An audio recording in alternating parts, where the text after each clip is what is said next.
di masanya, hingga kini masih berbalutkan emas permata di pembaringan terakhirnya. Kerangka-kerangka yang tidak dikuburkan di dalam tanah ini dihias dengan jubah serta emas permata.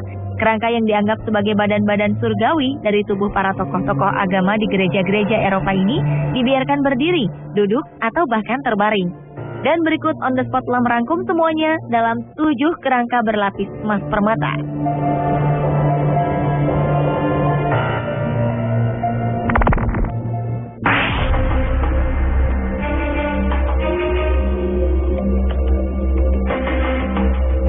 Diawali dengan kerangka Santa Mundizia di gereja Saint Peter di Munich, Jerman.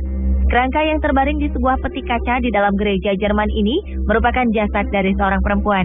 Perempuan ini semasa hidupnya mendapat sebutan Santa Mundizia. Gelar ini disematkan kepadanya karena diyakini bahwa dulunya perempuan ini adalah santa pelindung para perawan tua.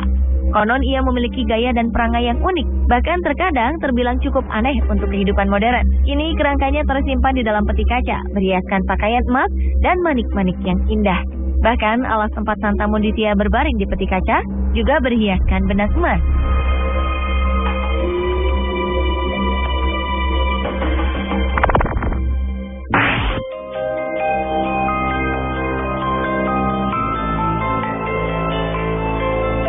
Kerangka berlapis emas selanjutnya adalah kerangka Santa Maximus.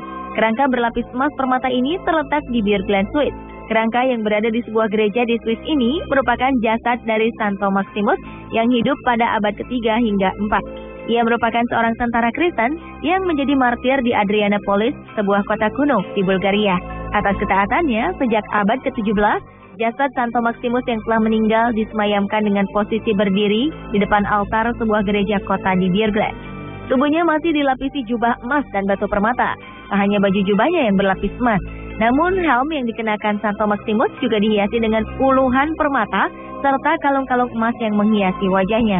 Meski jasad Santo Maximus terlihat unik dan megah berkilaukan emas permata, konon ada sebuah legenda mengenai kucing berwarna putih yang berkaitan dengannya. Diyakini kucing putih itu merupakan jelmaannya yang sering berkeliaran di desa-desa.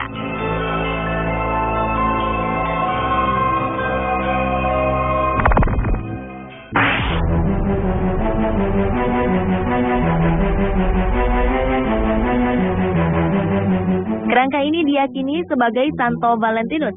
Kerangka ini berada di salah satu gereja kota, tepatnya di Waldshausen, Jerman. Dilansir dari keterangan dalam buku Dr. Paul Codonaris, kerangka ini merupakan kerangka dengan detail paling lengkap dan besar yang pernah ditemukan.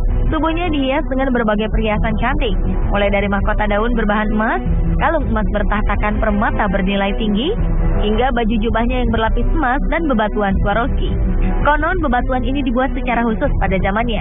Hingga kini kerangka Santo Valentinus disemayamkan dengan posisi duduk di dalam sebuah peti kaca.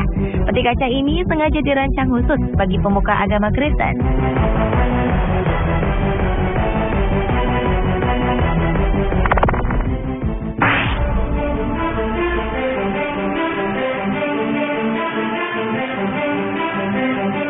Berlanjut ke kerangka berlapis emas permata lainnya, yaitu kerangka Santa Luciana. Kerangka cantik yang satu ini merupakan kerangka dari seorang perempuan yang merupakan seorang biarawati di gereja Heiligkreuzstal, Jerman. Namun saat ini kerangka ini tak lagi ditampilkan di gereja. Kerangkanya disimpan di museum sebagai salah satu properti yang dipamerkan. Tujuannya adalah agar kerangka ini dapat dinikmati lebih luas oleh masyarakat dunia yang penasaran akan sisa-sisa kecantikannya. Kerangka biarawati cantik ini terlihat menakjubkan dengan gaunnya yang dipenuhi dengan bordir benang emas. Tak hanya itu, sulaman-sulaman permata pada aksen motif bajunya membuat kesan lebih cantik. Sementara pada bagian lutut hingga ujung kakinya dibalut dengan emas permata warna-warni lengkap dengan sepatu emasnya. Sedangkan jubah merah yang berhiaskan benang emas menjadi alas Santa Luciana di pembaringan terakhirnya di sebuah museum kecil yang berada di kota Jerman.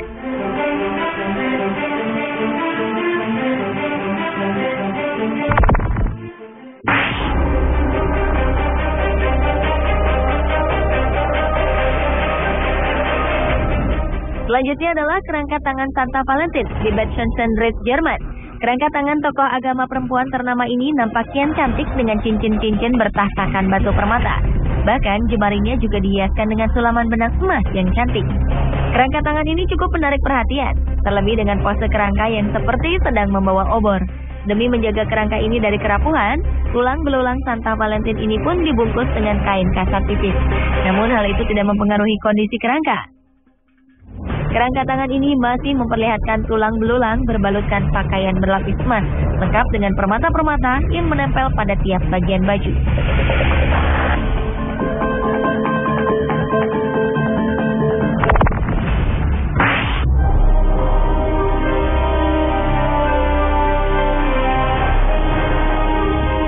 Kerangka berlapis emas permata selanjutnya adalah kerangka Santo Deodatus di Reynold, Swiss. Salah satu kerangka duduk yang tiba di abad ke-17 di sebuah gereja biara di kota ini termasuk yang menjadi suatu perdebatan. Dengan gayanya yang terbilang aneh, kerangka ini sempat diragukan keasliannya. Bahkan sebagian orang mengatakan bila kerangka ini merupakan replika. Pada penampilannya, kerangka Santo Deodatus ini menggunakan masker wajah yang terbuat dari lilin berwarna emas yang menutupi mulutnya. Kerangka ini juga dilengkapi dengan pelindung dada yang terbuat dari lempengan emas, serta pakaian kebesaran yang berhiaskan permata blue sapphire. Kerangka ini pun terlihat memegang sebuah cawan yang tentu saja juga terbuat dari emas.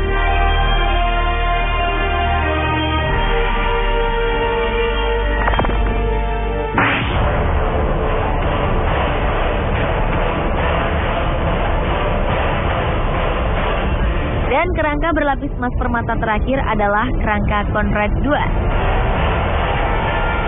Kerangka berusia 400 tahunan ini merupakan satu-satunya kerangka milik tokoh yang tidak diyakini sebagai martir Kristen awam. Namun usai kematiannya karena wabah penyakit pes di Napoli, dan mode menghias kerangka di sebuah biara abad pertengahan di kota biara menjadi populer, membuat makamnya terpaksa digali. Sebagai tokoh yang terlibat Perang Salib Ketiga, ia menjadi terkenal dengan kerangka tubuhnya yang terlihat menonjol dengan hiasan emas permata, lengkap dengan tongkat besi berwarna emas. Bahkan Conrad II juga mengenakan mahkota yang terbuat dari lempengan-lempengan emas. Lempengan-lempengan emas ini dibuat melingkari bagian belakang kepalanya. Baju kebesaran dengan sulaman benang emas kian memperindah penampilan Conrad II di biara tersebut.